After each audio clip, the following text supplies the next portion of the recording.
Hi ಎಲ್ಲರಿಗೂ ನಮಸ್ಕಾರ. ಇವತ್ತು ನಾನು ಮಾವಿನ ಉಪ್ಪಿನಕಾಯಿ ಹೆಂಗೆ ಹಾಕೋದಂತ ಹೇಳ್ಕೊಡ್ತಾ ಇದ್ದೀನಿ. ಈ ಮಾವಿನಕಾಯಿ ಉಪ್ಪಿನಕಾಯಿನ ಡಿಫ್ರೆಂಟಾಗಿ ಮಾಡಿದ್ದೀನಿ. ಒಂದ್ಸಲ ನೀವು ಟ್ರೈ ಮಾಡಿ ನೋಡಿ. ಈ ಮಾವಿನ ಉಪ್ಪಿನಕಾಯಿ ವಯಸ್ಸಾದವರಿಗೆ ಅಥವಾ ನಮ್ಮ ಜ್ವರ ಬಂದು ಬಾಯಿ ಕಟ್ಟಿದರೆ ಈ ಥರ ನಾವು ಮಾವಿನಕಾಯಿ ಉಪ್ಪಿನಕಾಯಿ ಮಾಡ್ಕೊಂಡು ತಿನ್ಬೋದು. ಚಿಕ್ಕ ಮಕ್ಕಳಿಗೂ ಇಷ್ಟ ಆಗುತ್ತೆ. ಒಂದ್ಸಲ ಟ್ರೈ ಮಾಡಿ ನೋಡಿ. ಈ ಮಾವಿನ ಉಪ್ಪಿನಕಾಯಿ ಮಾಡೋಕ್ಕೆ ನಾನು ಒಂದು ಮಾವಿನಕಾಯಿ ತೊಗೊಂಡಿದ್ದೀನಿ ನೋಡಿ. ಇದ್ರ ಮೇಲಿಂದ ಸಿಪ್ಪೆನ ಈ ಥರ ತಕ್ಕೊಳ್ಬೇಕು. ವಯಸ್ಸಾದವರಿಗೆ ಈ ಸಿಪ್ಪೆ ತಿನ್ನಲಿಕ್ಕಾಗಲ್ಲ ಅನ್ನೋರು ಈ ಥರ ಮೇಲಿನ ಸಿಪ್ಪೆನ ತಕ್ಕೊಳ್ಬೇಕು ನೋಡಿ. ಎಲ್ಲ ಸಿಪ್ಪೆನೂ ನಾನು ತೆಗೆದಿದ್ದೀನಿ. ಈಗ ಇದನ್ನು ನಾವು ಚಿಕ್ಕ ಚಿಕ್ಕ ಸೈಜಾಗಿ ಕಟ್ ಮಾಡ್ಕೊಳ್ಬೇಕು. ಸ್ವಲ್ಪ ಉಳಿಯತ್ತೆ, ಏನಾಗಲ್ಲ ನೋಡಿ. ಈಗ ನಾನು ಇದನ್ನು ಚಿಕ್ಕ ಚಿಕ್ಕ ಸೈಜಾಗಿ ಕಟ್ ಮಾಡ್ಕೊಳ್ಬೇಕು ನೋಡಿ. ಈಗ ನಾನು ಈ ಮಾವಿನಕಾಯಿನ ಚಿಕ್ಕ ಚಿಕ್ಕ ಪೀಸ್ಗಳನ್ನಾಗಿ ಕಟ್ ಮಾಡ್ಕೊಳ್ತೀನಿ ನೋಡಿ. ಒಂದ್ರಾಗ ಒಂದು 4 ಭಾಗ ಮಾಡಿ ಈ ಥರ ಸಣ್ಣ ಸಣ್ಣ ಪೀಸ್ಗಳನ್ನಾಗಿ ಕಟ್ ಮಾಡ್ಕೊಳ್ಬೇಕು. ಅಥವಾ ಇದಕ್ಕೆ ಚಿಕ್ಕದಾಗಿ ನಾವು ಕಟ್ ಮಾಡ್ಕೊಂಡ್ರೆ ವಯಸ್ಸಾದವ್ರಿಗೆ ತಿನ್ನೋಕೆ ಚೆನ್ನಾಗಿರತ್ತೆ ನೋಡಿ. ಇದನ್ನು ಈ ಥರ ತಿನ್ನಲಿಕ್ಕೂ ಆಗಲ್ಲ ವಯಸ್ಸಾದವ್ರಿಗೆ. ನಾವು ಇದನ್ನು ಈಗ ಒಂದು ಚಾಪರ್ ಒಳಗೆ ಹಾಕೊಂಡು ಇದನ್ನು ಸ್ವಲ್ಪ ಸಣ್ಣಗೆ ಮಾಡ್ಕೊಳ್ಳೋಣ. ಮತ್ತು ಚಿಕ್ಕ ಮಕ್ಕಳು ತಿನ್ನಲಿಕ್ಕೂ ಆಗಲ್ಲ ನೋಡಿ. ಈ ಥರ ನಾವು ಒಂದು 2-3 ಸಲ ಚಾಪ್ ಮಾಡ್ಕೊಂಡ್ರೆ ಒಂಥರ ತರಿಯಾಗಿ ಮತ್ತು ಸಣ್ಣಗೆ ಆಗಿರುತ್ತೆ ನೋಡಿ. ತೋರಿಸ್ತೀನಿ ರೀ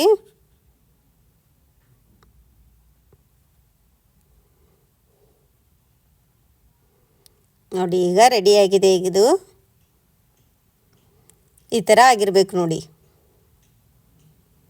ಅಥವಾ ನೀವು ಒಂದು ಮಿಕ್ಸಿ ಕಪ್ಪಿಗೆ ಹಾಕೊಂಡ ಒಂದು ಸಲ ಇದನ್ನು ಮಿಕ್ಸ್ ಮಾಡ್ರೂ ಬರುತ್ತೆ. ಚಾಪರ್ ಒಳಗೆ ಹಾಕೋದ್ರಿಂದ ಜಾಸ್ತಿ ಈಗ ತರಿನೇ ಇರುತ್ತೆ ಅಂತ ಹೇಳಿ ನಾನು ಈ ಚಾಪರ್ ಒಳಗೆ ಹಾಕಿ ತೋರಿಸ್ತಾ ಇದ್ದೀನಿ.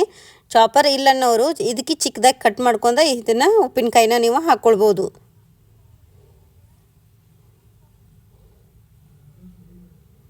ನೋಡಿ. ಈ ಥರ ಇಷ್ಟು ಚಿಕ್ಕದಾಗಿದ್ದರೆ ಸಾಕು.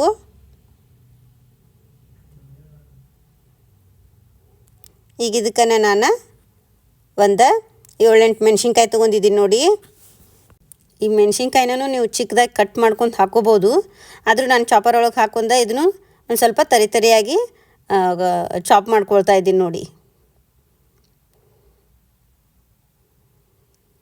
ನೀವು ಚಾಪ್ ಮಾಡ್ಲಿಕ್ಕೆ ಬೇಡ ಅಂದವರು ಕೈಲೇನೆ ಕಟ್ ಮಾಡ್ಕೊಂಡು ಇದನ್ನು ಒಂದರಲ್ಲಿ 2 ಭಾಗ ಮಾಡಿ ಅದನ್ನು 4 ಪೀಸ್ ಮಾಡ್ಕೊಂಡು ನೀವು ತರಿಯಾಗಿ ಮಾಡ್ಕೊಂಡು ಇದಕ್ಕೆ ಹಾಕೋಬೋದು.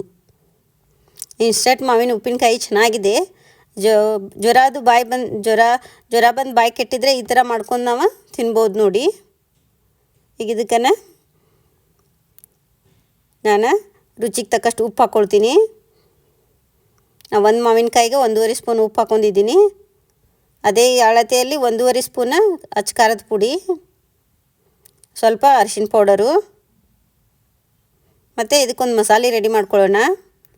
ಈಗ ನಾನಿಲ್ಲಿ 1 ಸ್ಪೂನ್ ಜೀರಿಗೆ ತೊಗೊಂಡಿದ್ದೀನಿ, ಮತ್ತು ಕಾಲು ಸ್ಪೂನು ಮೆಂತ್ಯಕಾಳು, 1 ಸ್ಪೂನು ಸಾಸಿವೆ. ಇವನ್ನ ಚೆನ್ನಾಗಿ ಒಂದು ಚಟಪಟ ಅನ್ನೋವರೆಗೂ ಫ್ರೈ ಮಾಡ್ಕೊಳ್ಬೇಕು ನೋಡಿ.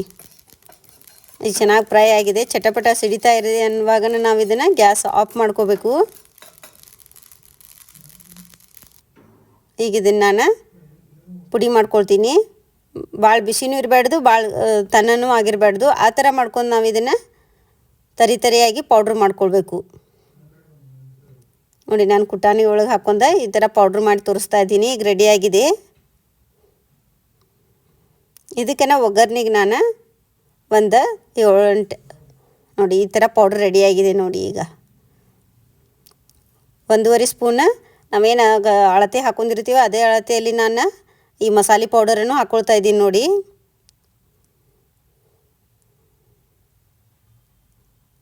ಈಗ ಇದು ರೆಡಿಯಾಗಿದೆ. ಇದಕ್ಕೆ ನಾನೀಗ 1-2 ಗಡ್ಡೆ ಬೆಳ್ಳುಳ್ಳಿನ ಸುಲಿದಿಟ್ಕೊಂಡಿದ್ದೀನಿ ನೋಡಿ. ಇದನ್ನು ನಾವು ಈಗ ಜಜ್ಜಿಟ್ಕೊಳ್ತಾ ಇದ್ದೀನಿ. ಇದು ಜವಾರಿ ಬೆಳ್ಳುಳ್ಳಿ. ಈ ಥರ ತರಿಯಾಗಿ ಜಜ್ಜಿಟ್ಕೊಂಡ್ರೆ ರೆಡಿ ಆಗತ್ತೆ. ಈಗ ಇದಕ್ಕೆ ನಾವು ಒಗ್ಗರಣೆ ಕೊಡೋಣ.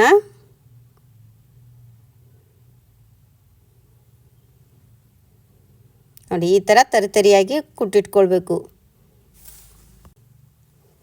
ಈಗ ಒಂದು ಪಾತ್ರೆಗೆ ಸ್ವಲ್ಪ ಎಣ್ಣೆ ಹಾಕ್ಕೊಂಡು 2 ಸ್ಪೂನ್ ಎಣ್ಣೆ ಹಾಕ್ಕೊಂಡು ಇದಕ್ಕೆ ನಾವು ಒಂದು 2 ಬೆಳ್ಳುಳ್ಳಿನ ಜಜ್ಜಿಟ್ಕೊಂಡಿದ್ದೀನಿ, ಅದನ್ನು ಹಾಕೊಂಡು ನಾವು ಇದನ್ನು ಸ್ವಲ್ಪ ಹಸಿ ವಾಸನೆ ಹೋಗೋವರೆಗೂ ನಾವು ಫ್ರೈ ಮಾಡ್ಕೊಳ್ಬೇಕು. ನೋಡಿ ಈಗ ನಾನು ಗ್ಯಾಸ್ ಆಫ್ ಮಾಡ್ತೀನಿ. ಚೆನ್ನಾಗಿ ಫ್ರೈ ಆಗಿದೆ ಈಗ ಬೆಳ್ಳುಳ್ಳಿನೂ. ಈಗ ಇದನ್ನು ಸ್ವಲ್ಪ ಆರಿಸ್ಕೊಂಡು ಇದಕ್ಕೆ ನಾವು ಮಸಾಲೆನ ಎಣ್ಣೆನ ಮಿಕ್ಸ್ ಮಾಡ್ಕೊಂಡು ಇದನ್ನು ಕಲಸಿಟ್ಕೊಳ್ಬೇಕು. ಈ ಥರ ಮಾಡ್ಕೋದ್ರಿಂದ ಈ ಉಪ್ಪಿನಕಾಯಿ 2 ರಿಂದ 3 ತಿಂಗಳು ನಾವು ಇಟ್ಟು ತಿಂದರೂ ಏನಾಗಲ್ಲ ನೋಡಿ, ಚೆನ್ನಾಗಿರತ್ತೆ. ಒಂದು ಸಲ ನೀವು ಟ್ರೈ ಮಾಡಿ ನೋಡಿ. ರುಚಿಯಾದ ತರಿಯಾದ ಮಾವಿನ ಉಪ್ಪಿನಕಾಯಿ ರೆಡಿಯಾಗಿದೆ. ಒಂದು ಸಲ ನೀವು ಟ್ರೈ ಮಾಡಿ ನೋಡಿ. ಇದಕ್ಕೆ ಸ್ವಲ್ಪ ಸಕ್ಕರೆ ಹಾಕ್ಕೊಳ್ತೀನಿ, ಆಪ್ಷನಲು, ಬೇಕಂದರೆ ಹಾಕ್ಕೊಳ್ಳಿ, ಇಲ್ಲದಿದ್ದರೆ ಸ್ಕಿಪ್ ಮಾಡ್ಬೋದು. ಬಿಸಿ ಅನ್ನಕ್ಕೆ ಅಥವಾ ಸೈಡಿಗೆ ವಯಸ್ಸಾದವ್ರಿಗೆ ಅದು ಈ ಥರ ಚೆನ್ನಾಗಿರತ್ತೆ. ಒಂದು ಸಲ ನೀವು ಟ್ರೈ ಮಾಡಿ ನೋಡಿ. ನೋಡಿ, ವಯಸ್ಸಾದವ್ರಿಗೆ ಮಾವಿನಕಾಯಿ ತಿನ್ಲಿಕ್ಕೆ ಬರಲ್ಲ, ಈ ಥರ ಮಾಡಿಕೊಟ್ರೆ ಚೆನ್ನಾಗಿ ಇಷ್ಟಪಟ್ಟು ತಿಂತಾರು.